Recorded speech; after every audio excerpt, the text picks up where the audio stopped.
My wife said, "You're impossible." I said, "You're exhausted." It wasn't even a fight at first, just another one of those nights where she scrolled through her phone, and I sat across the table pretending not to notice. The candle flickered between us, soft light bouncing off the untouched food. I tried to make a joke about how quiet it was, but she didn't look up. "You always do that," she said. "Make everything a joke." I laughed softly, "Because everything's too serious with you." Then she put her phone down and said it again. "You're impossible." My chest tightened. "You're exhausting." Silent, the kind that builds walls brick by brick. We'd been married 7 years, but the last 2 felt like walking on glass. Everything I said came out wrong. Everything she said sounded like blame. We used to argue and make up by midnight. Now we just turned away and pretended to sleep. That night, she went upstairs without a word. I stayed at the table, staring at our wedding photo. We looked so young then. Hopeful, reckless, convinced that love could survive anything. I used to think we'd grow old in that house. I didn't realize we were already growing apart inside it. A week later, she suggested counseling. I said, "Sure, if you think it'll help." The therapist asked us to list what we appreciated about each other. I said I loved how strong she was. She said she loved that I made people laugh. For a moment, we smiled like we used to. But on the drive home, she stared out the window and whispered, "I wish loving you didn't feel like work." I wanted to say love is work,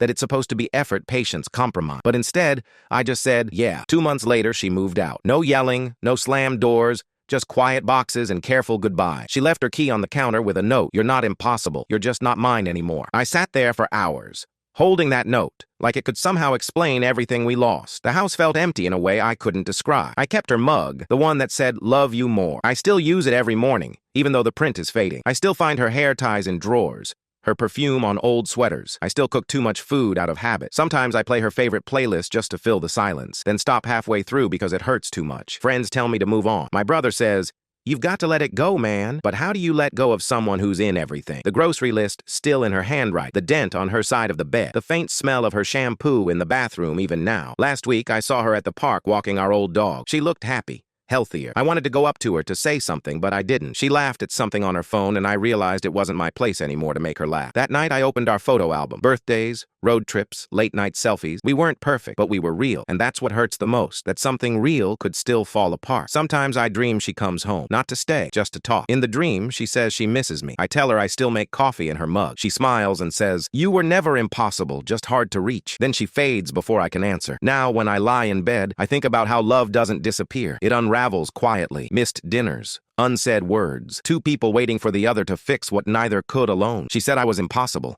Maybe I was, but maybe we both were. 2 hearts out of rhythm. If I could go back to that dinner, to that moment between "you're impossible" and "you're exhausting," I'd reach across the table, take her hand, and say, "I don't want to be right. I just want to keep us." Because love isn't about winning. It's about staying. And maybe if I'd said that then, she'd still be sitting across from me now,